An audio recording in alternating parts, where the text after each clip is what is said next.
Hi வணக்கம், welcome to pet child channel. நம்ம இன்றைக்கி எந்த டாபிக் பற்றி பார்க்க போகிறோம்னு பார்த்தீங்கன்னா, ஃப்ரின்ச்சஸ் லவ் பேர்ட். நீங்கள் இப்போ தான் ஒரு பேர் வாங்கிட்டு வர போகிறீங்களா, இல்லைனா வாங்கிட்டு வீட்டில் வச்சுருக்கீங்களா, இன்னும் ப்ரீட் ஆக மாட்டேன்தா, இந்த ப்ராப்ளம்ஸ் எதனால் நடக்குது, அப்புறம் எப்படி நம்ம ஃப்ரின்ச்சஸ் 30 டேஸ்க்குள்ளே கம்ப்ளீட்டாக பர்ஃபெக்டாக ப்ரீட் பண்ண வைக்கிறதா பார்க்க போகிறோம். இந்த வீடியோவில் சில டிப்ஸ் சொல்வேன். இந்த டிப்ஸை வச்சு நீங்கள் பேர்ட்ஸ் கையில் இருக்கிற ப்ராப்ளம்ஸையும் ப்ளஸ் உங்கள் பேர்ட்ஸ் எப்படி 30 டேஸ்க்குள்ளே ப்ரீட் பண்ணலாம் தான் பார்க்க போகிறோம்.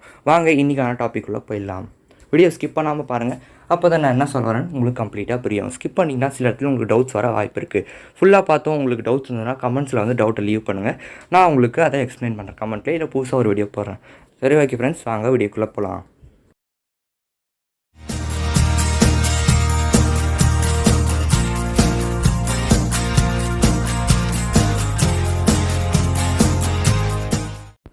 ஃபஸ்ட்டு நீங்கள் வாங்கிட்டு வரக்கூடிய பேர்டு பார்த்தீங்கன்னா கரெக்டான ஜெண்டர் ஐடியில் இருக்கணும். அதாவது பார்த்தீங்கன்னா நீங்கள் வாங்கிட்டு வரக்கூடிய பேர்டு பார்த்தீங்கன்னா மேல் ஒன்று இருக்கணும், ஃபீமேல் ஒன்று இருக்கணும்.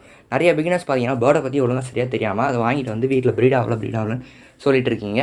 அதனால் ஃபஸ்ட்டு அந்த பேர்ட்ஸ் பேர் பார்த்தீங்கன்னா மேல் கரெக்டாக இருக்கா, ஃபீமேல் கரெக்டாக இருக்கான்னு பாருங்கள். ஒரு சின்ன எக்ஸாம்பிள் சொல்கிறேன். மேலுக்கு பீக் பார்த்தீங்கன்னா ரெட்டாக இருக்கும், ஃபீமேலுக்கு பீக் ஆரஞ்சு கலரில் லைட் கலரில் இருக்கும். இப்படி இருந்ததுன்னா நீங்கள் ஜெண்டர் ஐடென்டிஃபை பண்ணலாம்.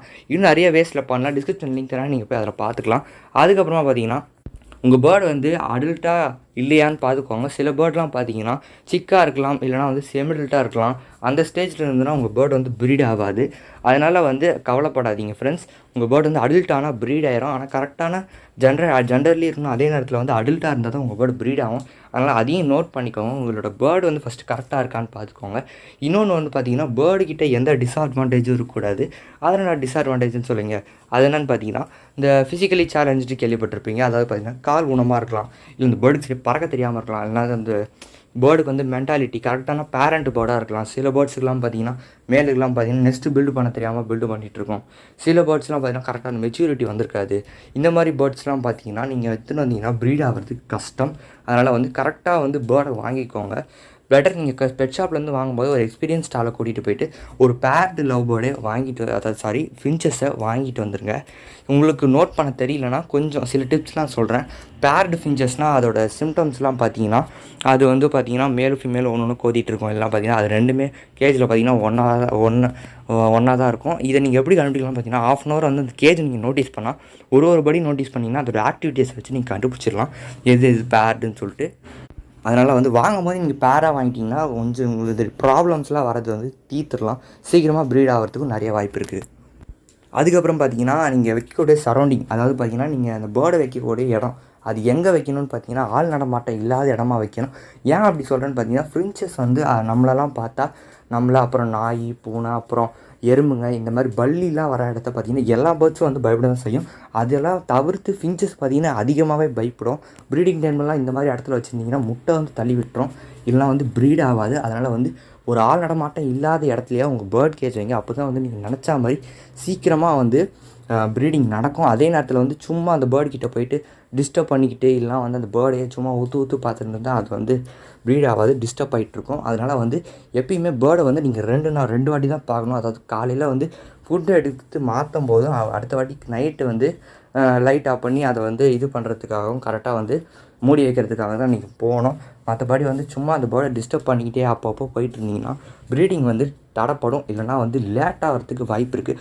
அதனால் சரௌண்டிங்ஸ் கொஞ்சம் பார்த்துக்கோங்க. அதே நேரத்தில் ஆள் நடமாட்டம் இல்லாத இடத்துல வச்சிங்கன்னா உங்கள் பேர்டு ஒரே மாதத்தில் ப்ரீட் ஆகிறதுக்கு நிறைய வாய்ப்பு இருக்குது.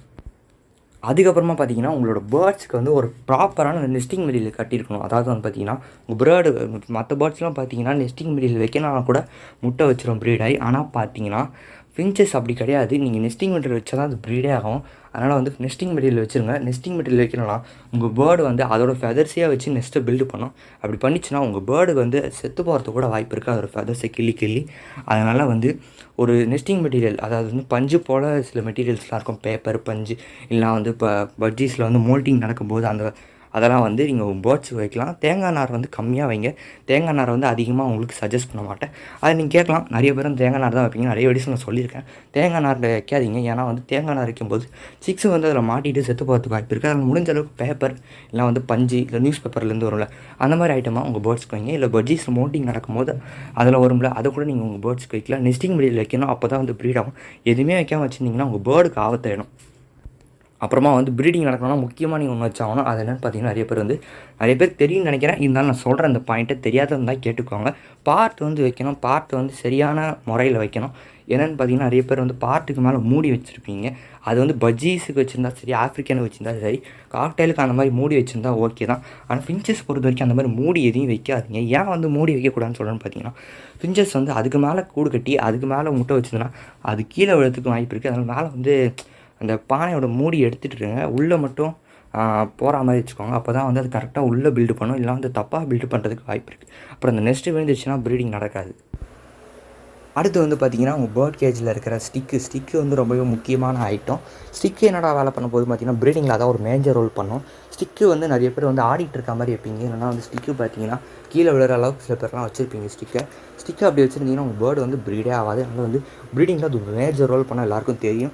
அதனால் வந்து ஸ்டிக்கை வந்து நல்லா ஸ்டிப்பாக வச்சுக்கோங்க. அதே நேரத்தில் வந்து ஒரு ஸ்டிக்கு எங்கள் இண்டிவிஜுவல் இருக்கீங்களா ஏன் சொல்கிறேன்னு பார்த்தீங்கன்னா ப்ரீடிங் வந்து கரெக்டாக நடக்கிறதுக்கு ஒரு ஸ்டிக் தான் வேணும். நிறைய ஸ்டிக் வச்சுருந்தீங்கன்னா பேர்டு பார்த்துன்னு தாவிட்டே இருக்கும். அப்புறம் வந்து ப்ரீடிங் நடக்கிறது கஷ்டம். அதனால் வந்து ஒரு ஸ்டிக்கு வைங்க. அது பக்கத்தில் ஒரு பானையை ஃபிக்ஸ் பண்ணிடுங்க. அப்போ தான் ப்ரீடிங் வந்து கரெக்டாக நடக்கும்.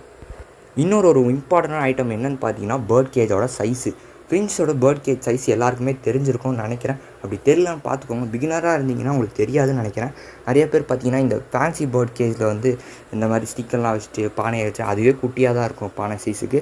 அதில் பானைக்குள்ள நுழையாது. அந்த மாதிரி பேர்ட் கேஜில் வந்து நீங்கள் வச்சுருந்தீங்கன்னா தயவு செஞ்சு வந்து எல்லாத்தையும் தூக்கி போட்டுருங்க. அது வந்து ரொம்பவே குட்டி சைஸு ஃபின்ச்சஸுக்கு. அதனால் பேர்ட் கேஜோட கரெக்டான அந்த ஃபின்ச்சஸுக்கு ஏற்ற சைஸ் என்னென்னு பார்த்தீங்கன்னா 1.5 அடி லென்த்தும் 1 அடி ஹைட்டும் 1 அடி பிரெத்து வச்சு உள்ளே பானை கட்டினா தான் உங்கள் பேர்டு வந்து ப்ரீட் ஆகும். ஃபின்ச்சஸ் வந்து கரெக்டாக ப்ரீட் ஆகணும்னா உங்களுக்கு வந்து இந்த கேஜ் சைஸ் முக்கியமாக தேவைப்படும். அதனால் வந்து மினிமம் கேஜ் சைஸ் இதை கொடுங்க. அப்போ தான் வந்து உங்கள் பேர்டு ப்ரீட் ஆகும். கம்மியாக கொடுத்துருந்தீங்கன்னா உங்கள் பேர்டு வந்து ப்ரீட் ஆகிறது ரொம்ப கஷ்டம். அப்படி ப்ரீட் ஆனாலும் சிக்கு வந்து ஹேட்ச் ஆகி கரெக்டாக வந்து வெளில வரதுக்கு ரொம்ப கஷ்டம். ஏன்னு பார்த்தீங்கன்னா அதுக்கே வந்து அங்கே இடம் இல்லையா. அது முட்டை வச்சு சிக்கு வந்ததுன்னா அதுக்கு இடம் பத்தாதனால அந்த எக்கை வந்து கீழே தள்ளி விடுறதுக்கும் வாய்ப்பு இருக்குது. இல்லைனா வந்து சிக்கு சில எக்கே போடாமல் கூட இருக்கிறதுக்கு வாய்ப்பு இருக்குது. ப்ரீடிங்கே நடக்காதுன்னு நான் சிம்பிளாக சொல்லுவேன். அதுக்கப்புறமா ஒரு முக்கியமான ஐட்டம் என்னன்னு பார்த்தீங்கன்னா ஃபுட் ஐட்டம். அதாவது நிறையா பேர் வந்து தெனை மட்டும் வாங்கிட்டு வந்திருப்பீங்க. தெனை மட்டும் கொடுத்தா போதும்பா பேர்ட்ஸ் வந்து உயிர் வாழ்ந்துடும் நிறைய பேர் நினைப்பீங்க. நம்ம மட்டும் என்ன சாப்பாடு மட்டுமா சாப்பிட்றோம்? சாம்பார், அப்புறம் வந்து ரசம், இந்த மாதிரி நிறைய ஐட்டம் நம்ம சாப்பிடல நம்ம உணவுலையும். அது ஏன் சாப்பிட்றோன்னு பார்த்தீங்கன்னா இந்த போதுமான உணவு, அதாவது நியூட்ரிஷன் கிடைக்கிறதுக்காக தான் நம்ம சாப்பிட்றோம். அதே மாதிரி உங்கள் பேர்ட்ஸ்க்கும் பார்த்தீங்கன்னா போதுமான சத்து கிடைக்கணும்னா நீங்களும் அதுக்கு வெரைட்டியான ஃபுட்டு தந்தாகணும். அதில் நான் வெரைட்டியான ஃபுட்டுன்னு கேட்குறீங்களா? ஒரு சில ஃபுட்டு நான் உங்களுக்கு சொல்கிறேன். என்னென்னு பார்த்தீங்கன்னா ப்ரீடிங்கில் முக்கியமாக வந்து கட்டில் போன்னு சொல்லுவாங்க. தமிழில் வந்து கடவா ஓடு இல்லை வந்து கடல் நரன்னு சொல்லுவாங்க. இது பெட் ஷாப்பில் 10 ரூபான்னு விற்பாங்க. நிறைய ஃப்ளேவர்ஸ்லையும் விற்கிது. அதே நேரத்தில் இது வந்து இந்த ஆயுர்வேதிக் ஷாப்லேயும் பார்த்தீங்கன்னா விற்பாங்க. வெயிட்டு இந்த சைஸ் கணக்கில் வந்து அவங்க ஆயுர்வேதிக் ஷாப்லேயும் விற்பாங்க. அது வந்து உங்கள் பேர்ட்ஸ்க்கு ரொம்பவே முக்கியம். முட்டை ஓடு பார்த்தீங்கன்னா அது சாப்பிட்டா தான் அதுக்கு உருவே ஆகும். அதனால் வந்து அது முக்கியமாக வைங்க. இல்லைனா வந்து முட்டை வந்து ஓடோட ஸ்ட்ரென்த்து பார்த்தீங்கன்னா கம்மியாக இருக்கும். அதனால் வந்து கடவா ஓடு முக்கியமாக உங்கள் பேர்ட் கேஜில் இருந்தே ஆகணும். அதுக்கப்புறம் பார்த்தீங்கன்னா ப்ரீடிங் ஃபுட் இந்த பச்சை பயிரை முளை கட்டி வைக்கிறது, இல்லைனா வந்து கோதுமையை முளை கட்டி வைக்கிறது, இதெல்லாம் பார்த்தீங்கன்னா உங்கள் பேர்டோட ப்ரீடிங்கை பூஸ்டப் பண்ணும். அதனால் வந்து இதை வைங்க. அப்புறம் வந்து கார்ன் தெரியுமா, அதையும் வந்து உங்கள் பேர்டுக்கு வைங்க. அது வந்து ப்ரீடிங்கை உங்களுக்கு பூஸ்டப் பண்ணும் உங்கள் பேர்டுக்கு. இந்த மாதிரி ஃபுட்டும் நீங்கள் வந்து உங்கள் பேர்ட்ஸ்க்கு வைக்கணும். அப்போ தான் வந்து அதுக்கு போதுமான சத்து கிடைக்கும். அதுக்கப்புறம் பார்த்தீங்கன்னா இந்த கொத்தமல்லி கேள்விப்பட்டிருப்பீங்க. அப்புறம் வாரத்துக்கு ஒரு 2 வாட்டியாவது இந்த கீரைன்னு சொல்லுவாங்க. கீரை வகைகளில் ஏதாவது வச்சிங்கன்னா உங்கள் பேர்டு வந்து விரும்பி சாப்பிடுவோம். ஃப்ரூட்டு, அப்புறம் வந்து வெஜிடபிள்ஸு, பீட்ரூட்டு, கேரட்லாம் துருவி வச்சிங்கன்னா உங்கள் பேர்டு நல்லாவே சாப்பிடும். சீட் மிக்ஸ் இதெல்லாம் வந்து உங்கள் பேர்டுக்கு கொடுக்க வேண்டிய ஐட்டம். இதெல்லாம் கொடுக்காமல் நீங்கள் வெறும் தெனை மட்டும் இல்லை சீட் மிக்ஸு இந்த 2-3 ஐட்டம் மட்டும் கொடுத்துருந்தீங்கன்னா உங்கள் பேர்டு வந்து நியூட்ரிஷன் கிடைக்காதனால, போதுமான சத்து கிடைக்காதனால ப்ரீடிங் ஆகாது. அதனால் வந்து போதுமான சத்து உங்கள் பேர்ட்ஸுக்கு நான் சொன்ன ஐட்டம்ஸ்லாம் ரொம்பவே இம்பார்ட்டண்ட்டான ஐட்டம். இதெல்லாம் வந்து வாரத்துக்கு 2 வாட்டியோ 1 வாட்டியோ உங்கள் பேர்ட்ஸுக்கு கொடுங்க. டெய்லியும் ஒரு நாள் வந்து புது விஷயமாக உங்கள் பேர்ட்ஸுக்கு கொடுங்க. அப்போ தான் வந்து அதுவும் வந்து விரும்பி சாப்பிடும். அதே நேரத்தில் ப்ரீடிங்கும் உங்கள் பேர்ட்ஸுக்கு கரெக்டாக வரும். சிக்கு இருக்கும்போது இந்த ஐட்டம்லாம் உங்கள் பேர்ட்ஸுக்கு கொடுக்கலாம். இது வந்து உங்கள் உள்ளே இருக்கிற சிக்கு கூட ரொம்பவே ஹெல்த்தியான ஃபுட்டு. உள்ளே இருக்கிற சிக்கும் பார்த்திங்கன்னா நல்லாவே க்ரோ ஆகும்.